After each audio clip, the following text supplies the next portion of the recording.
So this is an example of practice sets. You can't yet get this. I'm not even sure the beta has been handed out, even if you've requested it.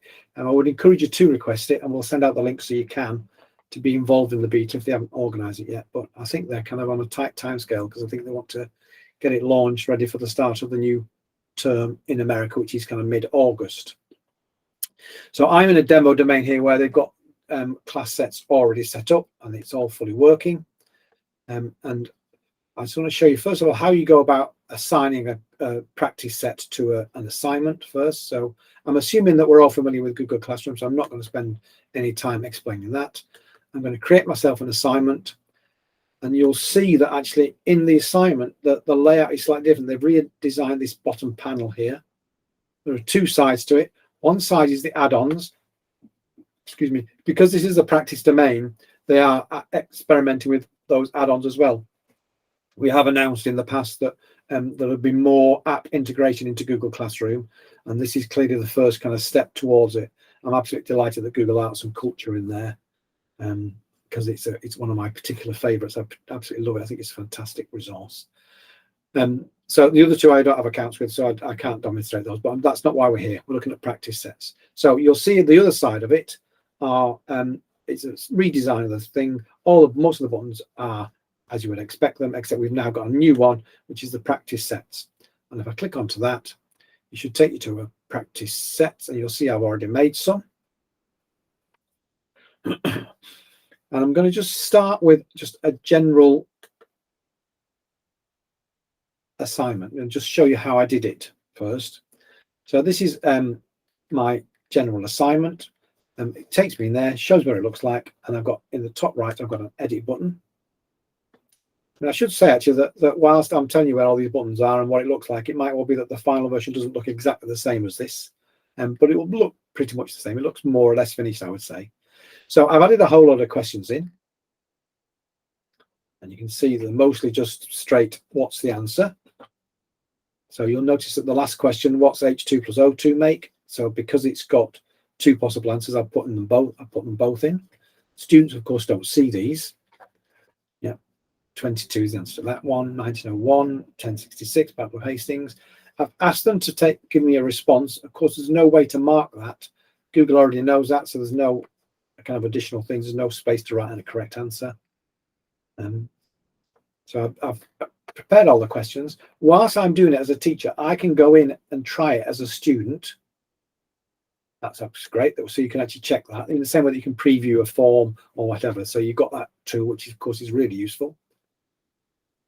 And then loads it in real time. Lets you see what it looks like. Any minute now. Doesn't seem to want to load. There we go. It's just being slow to load. Okay.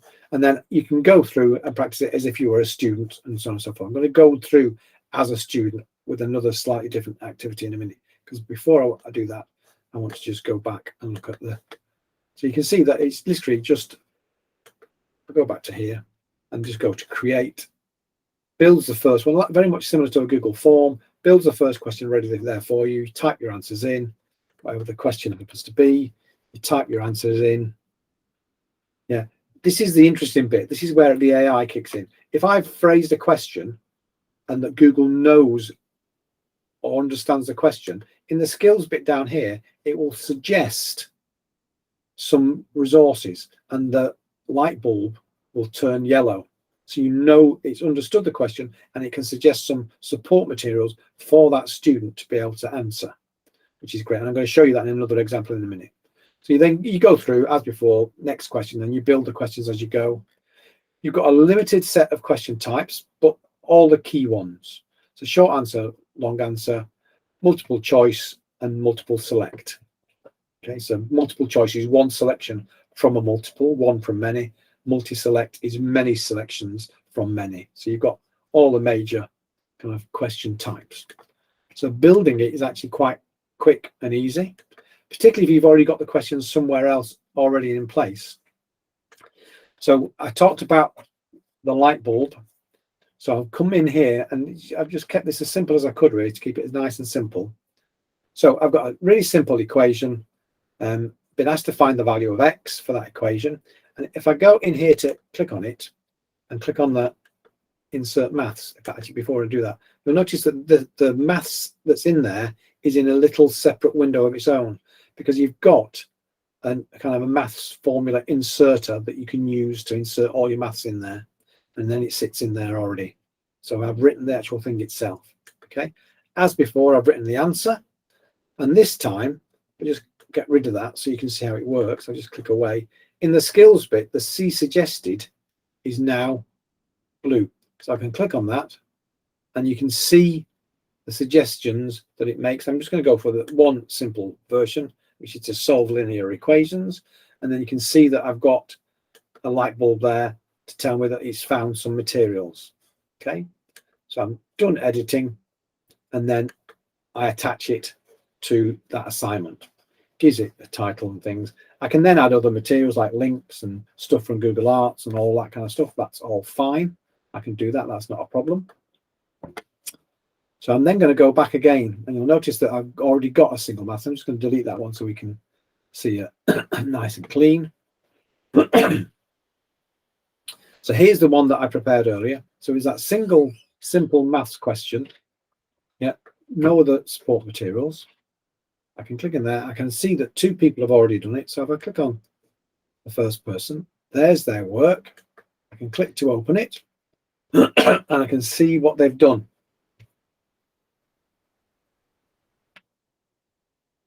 So just taking a moment to load.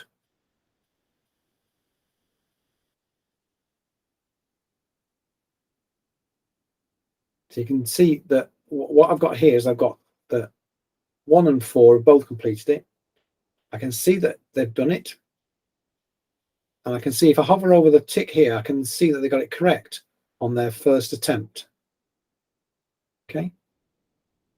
So it allows you to know how well they've done.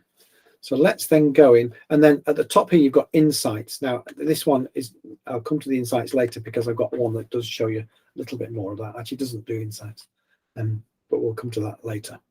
So you can do all of that. Let's then look at, so that's kind of all the teacher side. Marking's the same. You can see the marking window. If by some fluke the student has got this wrong, in this example, clearly they haven't, I can actually go in there and Google AI got it wrong and thought it was correct. I can change it to incorrect. So I can update the value. And you can see the cross has changed here. Yeah. And it tells me that the grade's updated. So it allows me as a teacher to take control just in case the AI didn't quite get it right.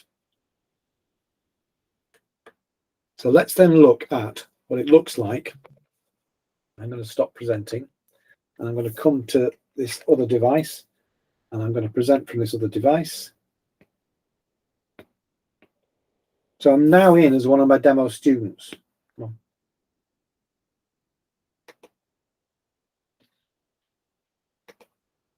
I can see that that's loading up. That's good. So here I am now in as one of my demo students. You've seen me set the assignment. You've seen that he's got some the light bulb, so I know that I've got some help.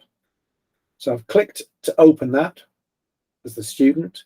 I can see on the right there are some light bulbs. So I click on the light bulb and it gives me a little bit of information about how I solve this particular problem. So it tells me that I've got to move the -2 across to the other side to make a difference and so on and so forth, and then divide by 3 and so on and so forth. Okay, so I can then, now I've read that and got that information, I can then go to my question, and underneath where the answer is supposed to go, there's a little notepad where I can start to write answers. And on the left hand side, you'll notice there's a pen icon. So I can actually select a pen and I can then have a go. I want to move it down, come on. So you can see the thing. So I can say 2x, oops, I'm going to rub that out. Pull that out, start again. 2x plus 12 equals 24. So I've got to remove the 12 first. So I then say 2x equals 24 minus 12. That's not an x, is it? There we go. So that's the first step. So I now know that 2x equals 12, 2x. So I now got to go x divided by 2 equals 12 divided by 2. And I can do that in my own head. So I know that 12 divided by 2 is 6. So I can then put the answer in there. And you'll notice there's a little 6 popped up. So the AI is even doing the handwriting recognition. So it's doing that one as well for me. So I'm happy that I've got the answer. I can then scroll down. Come on. And click the check button. Go back up. And it will tell me that it's right. So it tells me that it's right. Look at that. I got a little well done and a little cascade of confetti, which is fantastic. So I've done all my work. Happy that I've done that. Click turn it in. Click turn it in. I did notice yesterday that it takes a few seconds for it to save your work. So I clicked the turn in button too quick and you get a message saying it's not saved yet. So I just went back to the problem, waited a few seconds and clicked it. So it might just be that my internet is particularly slow. That's all. So the fact that students have got a place to work their things out. I'm going to stop sharing now. And if I come back to my one last bit of sharing, we're nearly there. Backwards and forwards and backwards and forwards. Backwards and forwards, go back to there. So I'm back here in here. I'm just going to update the screen just to make sure everything's in place. It says it is, but I just want to be absolutely certain.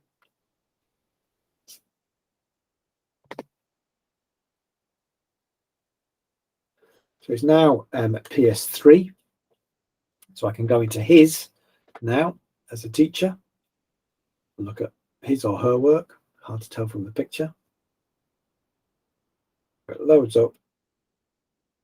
And I also get to see their attempts at the work. So I can see everything that they've done is recorded for me to see. So I can also see their working out. Particularly crucial, isn't it, in maths, that you can see their working out, that you understand, that they've understood the concepts of how you go about solving whatever the particular problem is that you've been presented with. So it feels to me like in terms of this is early days. It's already pretty impressive and already makes some fantastic suggestions about how it might work. It's very much focused on mathematical things at the moment, but that is only going to grow, and that's just the first of many amazing steps, I think. And as the AI grows and grows and grows, I think the scope of what it can do and what it can suggest is just going to be astonishing, I think. So I'm really excited at the prospect of this coming good when it's got a full range of subjects it can support. But in the first instance, it's just amazing to see what it can do. So that is practice sets. Any questions? Can you see as a teacher if a student reached out to view the help? Well, that's a really good question. I've not actually even looked for that. No, there's no way it seemed, because I did open the document, didn't I? So it does tell me that. Doesn't tell me that they've actually, that's a really good question, Karen.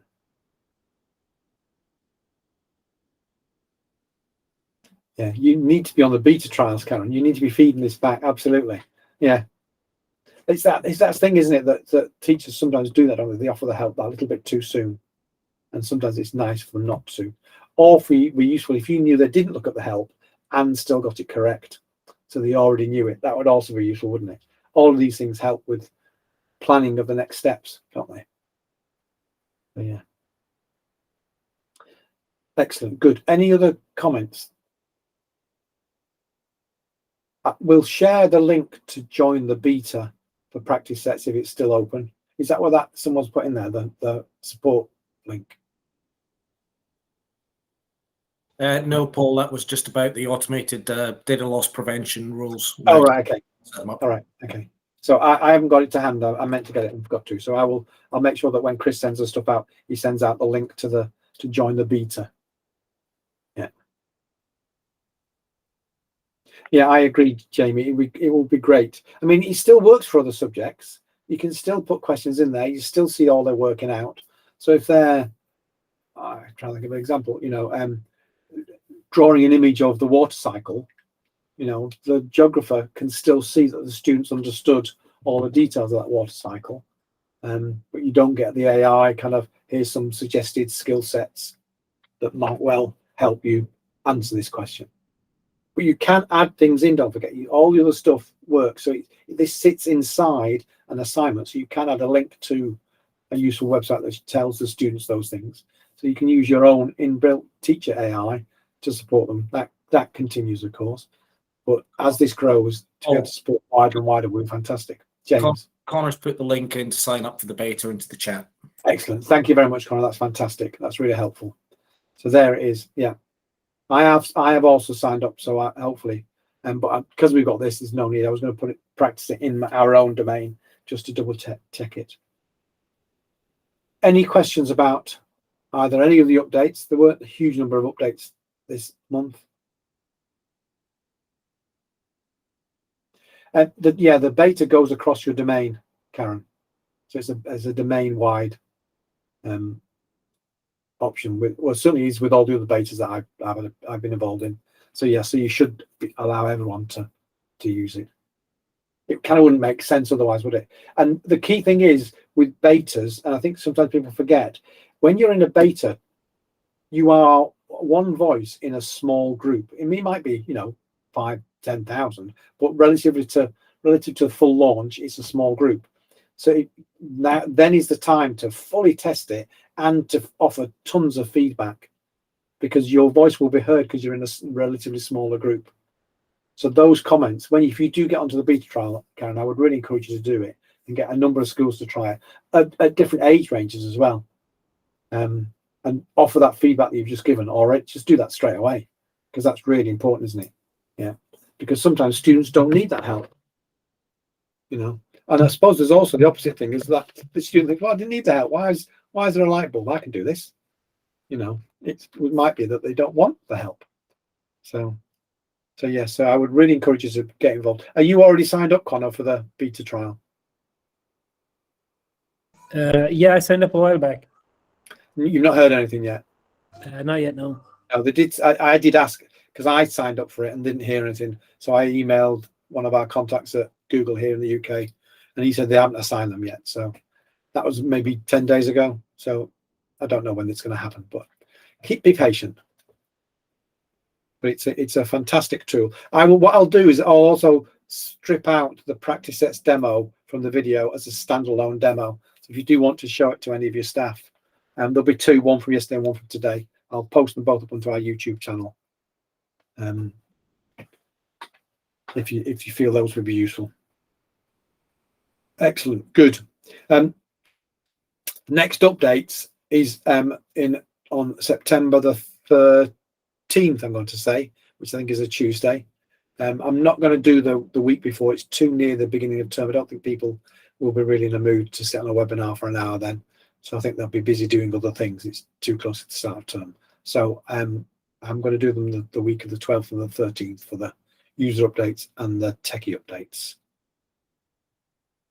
Okay. Any questions, any comments, any observations from anyone?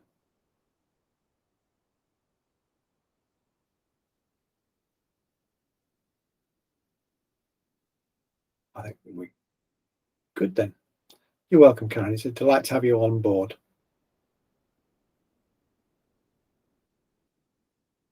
But if there's nothing else, then we can say thank you very much for coming along. Have a lovely summer when it arrives. And we'll see you in the new school year.